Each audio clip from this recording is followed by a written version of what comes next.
And news paper reading అనేది ఎందుకు అంటే మనం ఈ సోషల్ ఇష్యూస్ ఏదైతే ఉంటుందో anything which is related to either social or ethical అండి కదండి, ఇంతకు మించి అయితే ఉండదు. ఇంకా కొంచెం ముందుకెళ్తే ఏమైనా అడ్వాన్స్డ్గా వెళ్తే అంటే ఎకనామికల్ అవుతుంది.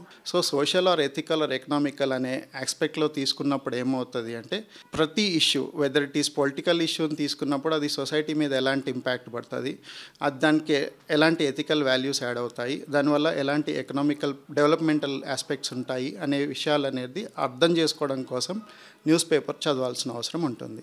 అంటే ఎప్పుడైతే మనం న్యూస్ పేపర్ని ఆ యాంగిల్లో చదవడం స్టార్ట్ చేస్తామో మనం అన్బయాస్డ్ పర్సన్గా తయారవుతాం. సో మనం ఏ ఆర్టికల్ ఎలా చదవాలి, ఎందుకు చదవాలి అనే ఆలోచన మనం ముందే రావాల్సి ఉంటుంది. ఆర్టికల్ పిక్ చేయంగానే నేను పలానా ఆర్టికల్ తీసుకోగానే ఇది పలానా పార్టీకి సంబంధించింది అని కాదు.